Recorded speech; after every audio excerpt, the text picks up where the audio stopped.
Bonsoir à toutes et à tous, bienvenue dans Libre Ensemble, votre rendez-vous de la laïcité.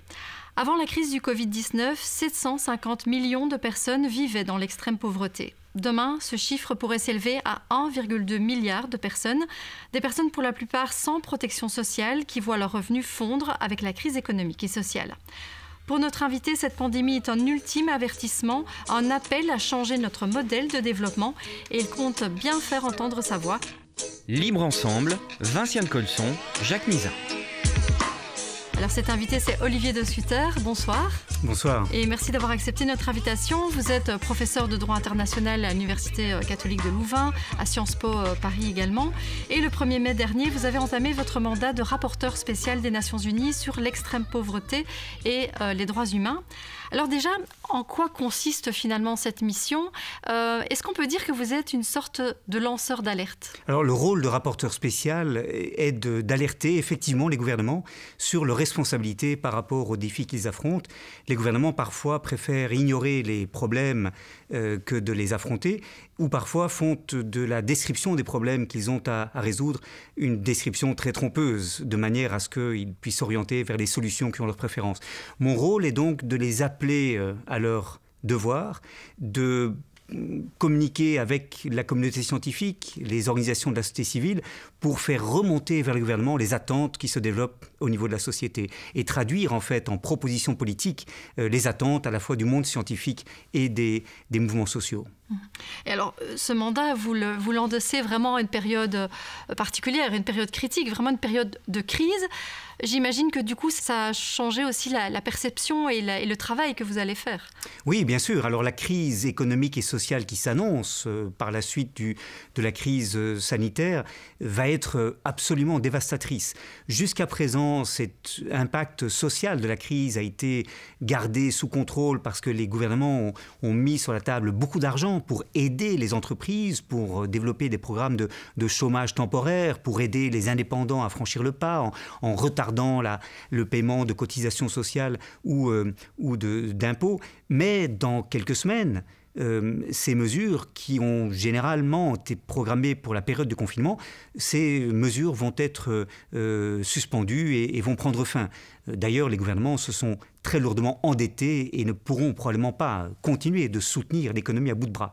Donc on va voir un très grand nombre d'entreprises qui vont tomber en faillite, un très grand nombre de travailleurs et travailleuses qui vont être licenciés de manière définitive en raison de ces faillites et malheureusement la pauvreté va progresser dans des proportions qu'on n'avait pas vu depuis de très nombreuses années. Les impacts seront bien plus importants que ce qu'on a vécu en 2009-2010 à la suite de la crise financière. Alors, c'est un drame et en même temps, c'est une opportunité parce que jamais je n'ai vu les gouvernements aussi attentifs à des messages portant sur le renforcement de la protection sociale, sur le soutien notamment aux travailleurs et travailleuses de l'économie informelle. Et il y a là une fenêtre d'opportunité qu'il faut en tout opportunisme, si vous voulez, exploiter. Alors, il y a plusieurs éléments dans ce que vous avez dit sur lesquels j'aimerais revenir, mais peut-être commencer par la question de la protection sociale. Alors, on le sait, dans les personnes les plus touchées aujourd'hui par la crise, ce sont vraiment celles qui n'ont aucune protection sociale, et elles sont très nombreuses à travers le monde. J'ai l'impression que déjà en 2012, quand vous étiez rapporteur spécial des Nations Unies pour le droit à l'alimentation, vous disiez déjà qu'il fallait une vraie protection sociale, que les pays devaient développer cette protection sociale. Mais alors, qu'est-ce qui bloque ? Oui, absolument. Alors, c'est un dossier extrêmement important. Aujourd'hui, on a dans le monde 55% de la population mondiale qui n'a aucune protection sociale quelconque. Et seulement 30% de la population mondiale a accès à une protection sociale suffisamment complète, du berceau, si vous voulez, à la tombe, couvrant les allocations familiales, les indemnités de chômage, une assurance maladie-invalidité, une pension de vieillesse, etc. Donc on a une très grande partie de la population qui est exclue de toute protection sociale et on a pratiquement 2/3 des travailleurs et travailleuses dans le monde qui sont dans l'économie informelle, donc qui ne sont pas couverts par des régimes de sécurité sociale et qui en plus ne sont pas couverts par les mesures de court terme que les gouvernements ont prises aujourd'hui pour aider les personnes dans l'extrême pauvreté, parce que ces personnes ont un petit revenu en tant que travailleurs et travailleuses de l'économie informelle, et donc ce sont des gens qui sont aujourd'hui sans soutien, sans secours.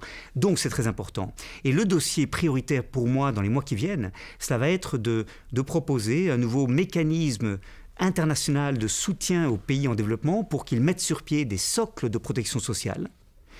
Proposition que j'avais faite en 2012 déjà, et qui aujourd'hui est soutenue par un nombre important de gouvernements, à commencer par le gouvernement français, qui au sein du G7 et du G20 porte ce dossier, mais porté aussi ce dossier par la Banque mondiale, l'OIT par exemple, et nous allons avoir une série de réunions en septembre, octobre, pour que ce dossier du Fonds mondial pour la protection sociale puisse enfin progresser.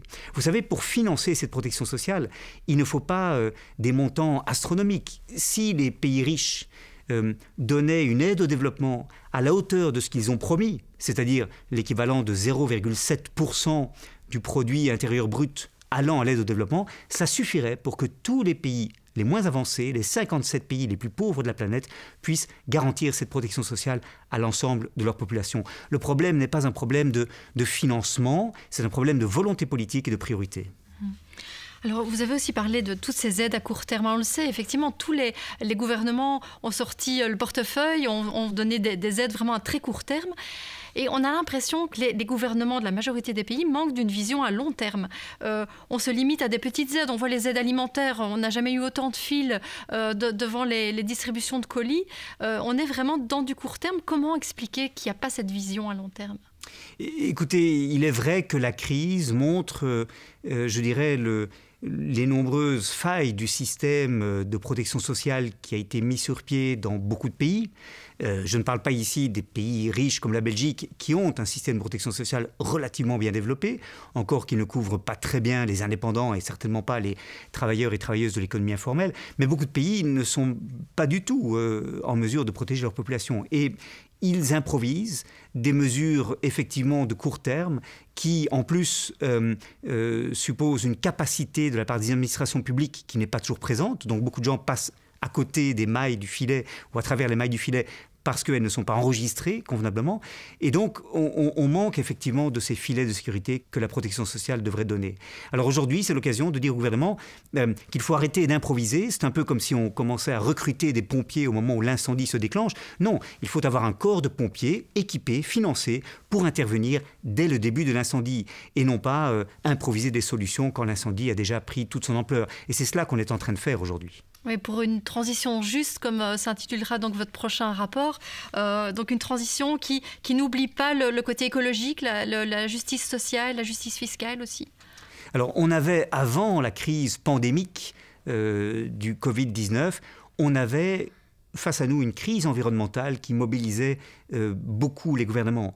Et en particulier au sein de l'Union européenne, on avait annoncé en décembre 2019 le Pacte vert, le Green Deal, qui était le programme phare de le nouveau modèle de croissance que la Commission européenne se proposait d'encourager, à partir de l'idée qu'il fallait d'urgence restaurer la biodiversité et lutter contre la croissance des émissions de gaz à effet de serre. Tout cela risque d'être oublié au nom de la relance de l'économie à travers des plans de relance économique qui sont adoptés dans toutes les régions du monde, mais dont une petite part seulement prend en compte la dimension de transition écologique. Certains plans de relance économique, d'ailleurs, comprennent des soutiens aux énergies fossiles, aux entreprises de l'aéronautique ou du secteur de l'automobile, et donc vont à rebours, en réalité, de la transition écologique qu'il faut opérer.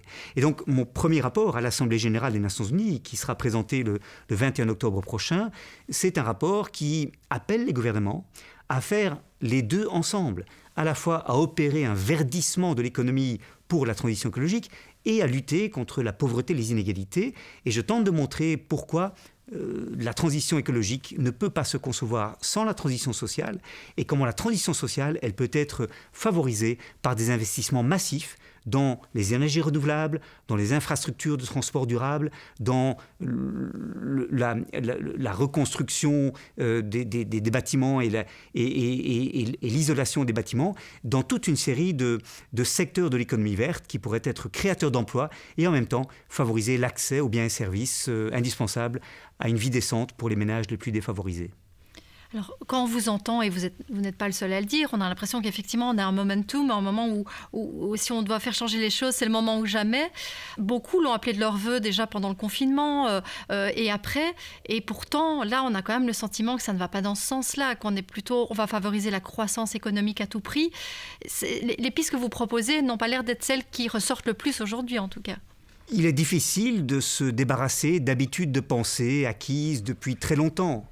Pendant 50 ans, nous avons pensé que tous les problèmes de la société, en particulier la justice sociale et la transition écologique, pouvaient être résolus par la croissance de la richesse. Et la croissance était la condition de possibilité à la fois de politique environnementale et de politique sociale redistribuant ces richesses. Le compromis fordiste, tel qu'on l'a appelé, qui a dominé les politiques économiques et sociales des États riches depuis les années 60, consistait à dire on va augmenter les richesses créées, un tiers va aller aux entreprises, aux actionnaires, un tiers va aller à l'État sous forme d'impôts et un tiers, enfin, va aller aux allocataires sociaux et aux travailleurs sous forme de salaires et de cotisations sociales. Et ce compromis fordiste supposait donc une croissance économique soutenue pour pouvoir, en réalité, financer les politiques sociales et environnementales. Et ce modèle ne fonctionne plus. Non seulement parce qu'on ne peut plus rêver aujourd'hui à la croissance des années 50 et 60, elle est inatteignable, et quand bien même serait-elle atteignable, elle n'est pas souhaitable, parce qu'on ne peut pas concevoir une croissance économique qui n'ait pas des impacts sur l'environnement, la réduction de la biodiversité et l'augmentation des émissions de gaz à effet de serre. Il faut donc concevoir un modèle de développement économique sans croissance, un modèle de développement post-croissance. Et là, l'accent doit être mis sur la redistribution des richesses, sur des politiques qui favorisent l'égalité, l'inclusion et une économie qui, au lieu de compenser les dommages causés par le marché, intègre la question de la durabilité aussi bien écologique que sociale, dans la manière même dont elle fonctionne. Il faut donc réformer la façon dont on produit la richesse, la façon dont on développe l'économie pour intégrer ce paramètre. Alors, vous disiez que vous étiez un peu un porte-parole de solutions émergentes, de solutions qui venaient directement de la population touchée, parce que finalement, la population touchée par l'extrême pauvreté, par exemple, était la première experte de cette pauvreté, et qu'il fallait vraiment impliquer ces personnes dans le processus de décision. Alors, en quoi, finalement, peut-être les propositions que vous faites aujourd'hui, en quoi est-ce que certaines viennent peut-être de cette population? Est-ce qu'il y a certaines régions du monde où on sent qu'il y a des mouvements citoyens qui se développent et qui proposent des choses très concrètes? Alors, c'est vrai qu'il y a un cercle vicieux entre, si vous voulez, l'exclusion économique, la marginalisation économique, et d'autre part, l'absence de pouvoir politique. Les personnes en pauvreté ne sont pas des personnes qui parviennent à se faire entendre dans la prise de décision politique parce qu'elles n'ont pas les moyens d'exercer sur les décideurs la même influence que les grandes entreprises, par exemple. Et donc, il y a une absence d'écoute de la part de ces personnes, ou plutôt dont ces personnes sont victimes. Et je crois pourtant profondément qu'en les écoutant, en les intégrant à la prise de décision, on peut comprendre beaucoup mieux quels sont les obstacles à la sortie de la pauvreté qu'elles ressentent et comment les aider à franchir ces obstacles. Je prends un exemple très concret, c'est la question du non-recours aux droits.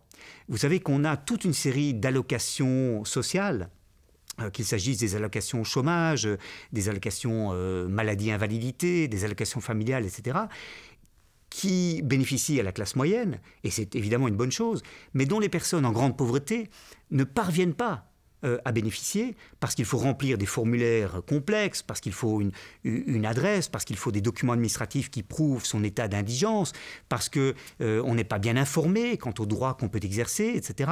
Et donc, il y a 20-30% peut-être du montant total des allocations sociales qui sont destinées à aider les gens à sortir de la pauvreté, qui en fait ne touchent pas les gens, dont ces personnes même qu'il faudrait aider sont exclues. Et donc en comprenant les obstacles très concrets que ces personnes ressentent, par exemple la méfiance à l'égard des services sociaux, l'exclusion numérique ou l'impossibilité pour ces personnes d'être bien informées quant aux voies de recours si on leur refuse l'accès à telle ou telle allocation, en écoutant ces personnes, on peut comprendre beaucoup mieux les raisons de ce non-recours au droit et donc les aider de manière beaucoup plus efficace. Et donc, dans mon mandat, je vais chercher à systématiquement associer ces personnes à la recherche de solutions. Et ce sont des personnes souvent très inventives qui, par exemple, parce qu'elles ne peuvent pas se permettre le luxe d'acheter chaque fois le dernier appareil qui est sorti ou de racheter chaque fois des choses neuves, sont des spécialistes de l'économie circulaire et de la réparation des objets usagés. Et donc, en donnant une chance à ces innovations sociales dont les personnes en pauvreté sont porteuses, je crois qu'on se donne beaucoup plus de chances de réussir la lutte contre la pauvreté à partir de ces inventions dont ces personnes sont les auteurs. Alors restons peut-être dans le concret. Je le disais en introduction que on s'attend à une augmentation du nombre de personnes qui vivent dans l'extrême pauvreté. Alors on parle déjà d'extrême pauvreté. Peut-être qu'est-ce que ça signifie finalement l'extrême pauvreté ?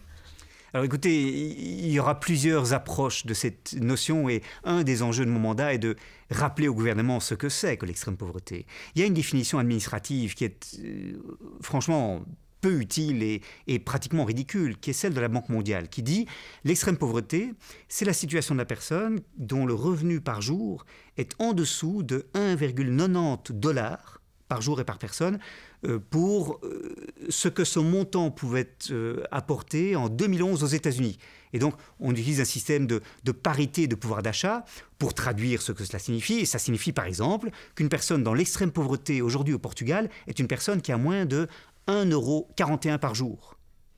C'est absolument dérisoire. Et si le Portugal se fixe pour objectif de s'assurer que toute personne ait au moins 1,41 € par jour, évidemment, le combat contre l'extrême pauvreté est gagné dans beaucoup de régions. Mais ce n'est pas une mesure très utile parce que nous savons, vous et moi, que vivre avec 1,41 € par jour au Portugal, c'est vraiment impossible. Se loger, s'alimenter, se chauffer, etc. Donc, il faut une autre définition de l'extrême pauvreté. Et l'extrême pauvreté qui est ressentie aussi bien en Ouganda qu'en Norvège, quand on interroge les personnes en grande pauvreté, c'est une définition qui n'est pas seulement quantitative, qui ne tient pas au niveau de revenu, qui ne tient même pas à la quantité de biens et services qu'on peut acquérir. C'est une perception de la pauvreté qui consiste à se voir comme marginalisé par rapport au reste de la société. Parce que ce que la grande masse des gens peuvent se permettre, les personnes en grande pauvreté ne peuvent pas se le permettre. Par exemple, d'envoyer l'enfant en voyage scolaire ou d'avoir accès à une mobilité à un prix abordable ou encore de pouvoir consacrer une petite partie de ses revenus à la culture. Donc, toute une série de privations qui ne sont pas nécessairement des privations seulement matérielles, mais qui, au fond, implique une désaffiliation de ces personnes en pauvreté par rapport au niveau de vie moyen. C'est la raison pour laquelle il faut définir la pauvreté en termes non pas absolus, mais en termes relatifs. Doit être considérée comme pauvre la personne dont les revenus sont très en deçà du revenu médian et que la question de l'exclusion sociale, de la désaffiliation sociale doit faire partie de la définition de la pauvreté qui n'est pas une question seulement quantitative. Et pour revenir à la crise actuelle, à la crise du Covid ou de la Covid-19, comme on dit, ces personnes dans l'extrême pauvreté sont souvent les plus touchées pour différentes raisons. Est-ce que vous pouvez nous donner peut-être quelques raisons phares du fait qu'elles ont été les plus touchées ? Alors, toutes les études disponibles sur la propagation du virus montrent un impact disproportionné envers les personnes en pauvreté, les ménages les plus précaires et les minorités ethniques avec un très fort regroupement dans plusieurs pays entre ces deux catégories. Pourquoi ? D'abord parce que ces personnes habitent des logements qui sont petits, qui ne permettent pas de rester confinés dans des conditions psychologiquement acceptables. Et donc, il est beaucoup plus difficile pour ces personnes de respecter les règles de confinement, notamment quand on est fragile et qu'il vaut mieux rester chez soi. C'est difficile quand on habite un petit appartement sans accès à un jardin, par exemple. En outre, dans beaucoup de pays, les personnes en grande pauvreté n'ont pas accès à l'eau courante, ne peuvent pas respecter les règles consistant à se laver régulièrement les mains au savon, etc. Troisièmement, ce sont souvent des personnes qui pratiquent des travaux manuels, qui ne peuvent pas pratiquer le télétravail. Et donc ces personnes sont obligées soit de courir le risque de se faire infecter en allant travailler, soit de rester chez soi, mais alors d'être privées de leurs revenus. Et elles ne peuvent pas, évidemment, se priver de ce revenu puisqu'elles n'ont aucun matelas financier qui leur permette d'attendre la fin de la crise. Et donc, ce sont des personnes qui sont effectivement plus exposées que d'autres et qui, de manière tout à fait disproportionnée, ont été infectées et ont subi les conséquences de la crise aujourd'hui.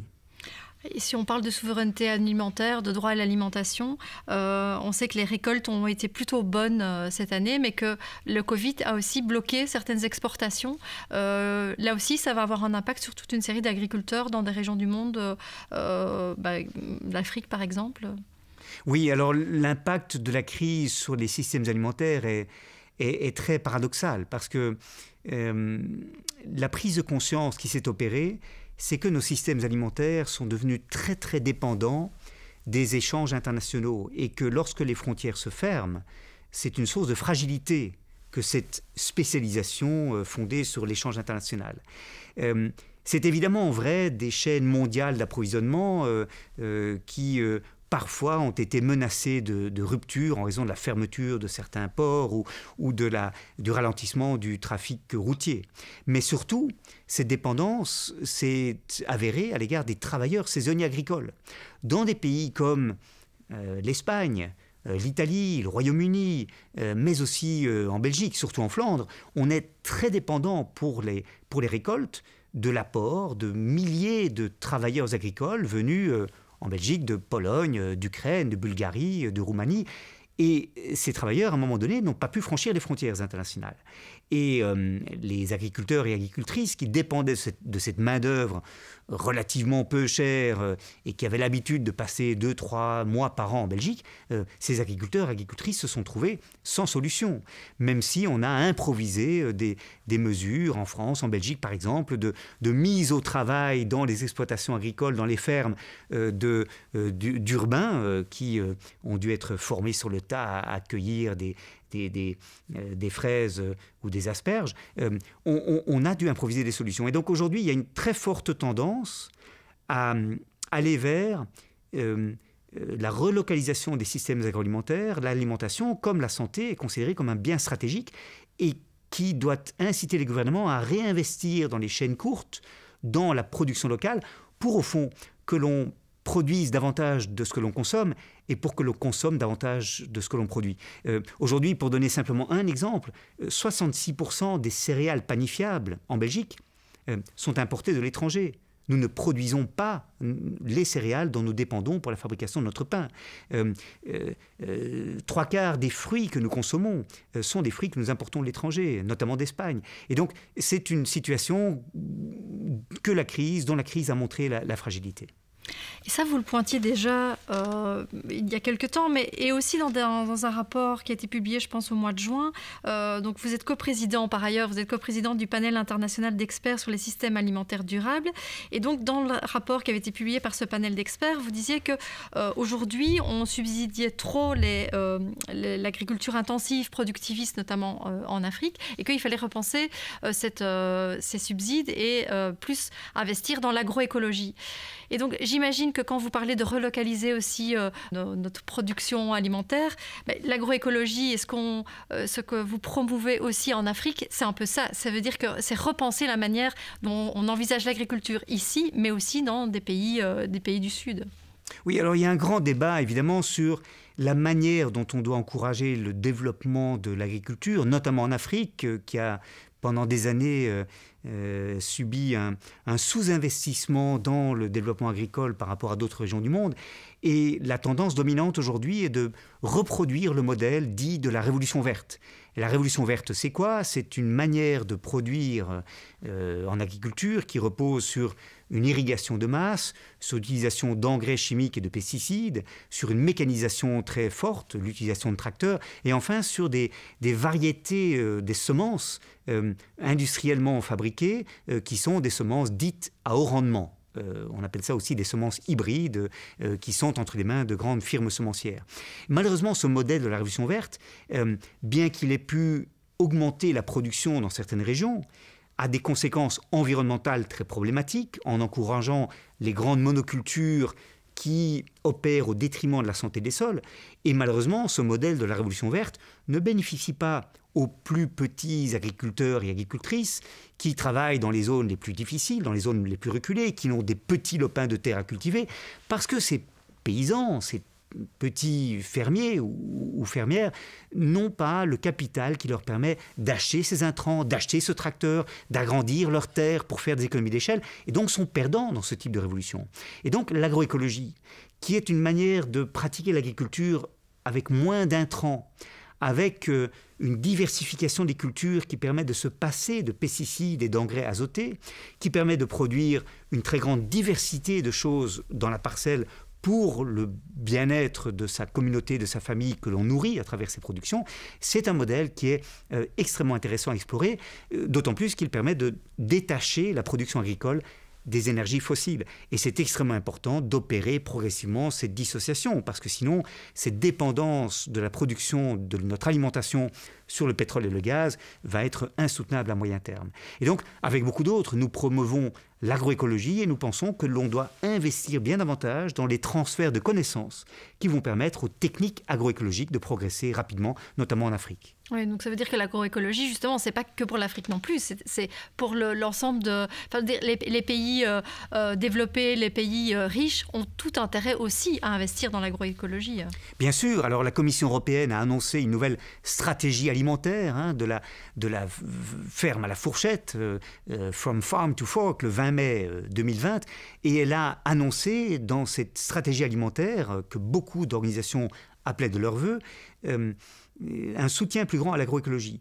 Mais la transition va être très difficile à opérer chez nous, à la fois parce que la structure du financement de l'agriculture à travers la politique agricole commune essentiellement favorise les grandes exploitations agricoles en encourageant par conséquent les économies d'échelle, les grandes fermes, plutôt que les petites exploitations dites familiales qui sont les mieux outillées pour pratiquer l'agroécologie.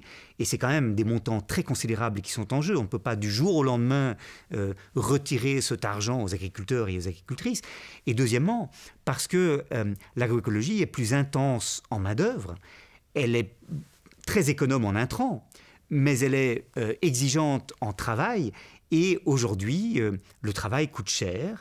Et donc, la question se pose de la viabilité économique de l'agroécologie si on ne crée pas pour elle des débouchés spécifiques, des marchés spécifiques, et si au fond, on ne la récompense pas aussi bien qu'on a récompensé l'agriculture industrielle conventionnelle par le passé. Alors, on arrive déjà à la fin de l'émission, mais je voulais vous faire réagir à une citation d'Olivia Venet, donc Olivia Venet, présidente de la Ligue des droits humains, qui déclarait dans un entretien récent au VIF « La pandémie est un moment démocratique raté ». Alors, est-ce que vous êtes d'accord avec ça et surtout, est-ce que vous êtes aussi pessimiste qu'elle à prime abord, de prime abord? Alors, je respecte beaucoup Olivia Venet et le travail de la Ligue des droits humains, bien entendu. Je crois qu'elle a évidemment raison de dire qu'on n'a pas eu l'occasion de débattre démocratiquement de la réaction collective à la crise pandémique. En même temps, je note ceci, c'est que, jamais on a vu autant de personnes se mobiliser pour penser l'après-Covid-19. Et il y a un appétit de changement qui est absolument inédit, en partie parce que nos réactions à la crise de 2008-2010, la grande crise financière, ont laissé des traces. Les gens ne veulent pas qu'on commette à nouveau les erreurs d'avant. Et deuxièmement, je constate que pour la première fois, on a mis en avant la santé des hommes et des femmes, la santé des populations, qu'il a emporté sur le souci de la croissance économique et de sauver la course économique normale. Et c'est quand même quelque chose d'assez extraordinaire que nos gouvernements aient bouleversé cet ordre des priorités. Et donc pour moi, cela peut encore être un grand moment démocratique si l'après-crise est débattue collectivement et si nous saisissons de l'opportunité qui nous est donnée de définir un autre plan de route pour les 10 ou 15 années qui viennent sur base des enseignements que nous avons tirés de la réponse à la crise précédente d'il y a 10 ans. Et je crois que c'est maintenant vraiment que les choses se jouent. La réaction immédiate à la crise pandémique, c'était un moment raté du point de vue démocratique. Olivier Venet a raison de le dire, mais maintenant vient la question du type de relance économique que l'on veut, et ici, on peut faire mieux. En tout cas, je pense qu'on peut compter sur vous pour défendre ce point de vue-là auprès des instances internationales. Donc, Olivier De Sutter, je rappelle que vous êtes donc professeur à l'Université catholique de Louvain et à Sciences Po Paris, et que vous êtes donc rapporteur spécial des Nations Unies sur l'extrême pauvreté et les droits humains. Et donc, on attend avec impatience ce rapport que vous présenterez donc le 21 octobre, c'est ça, aux Nations Unies. Merci beaucoup pour cet entretien très riche et merci à vous de nous avoir suivis. Une très belle soirée à tous sur La Première.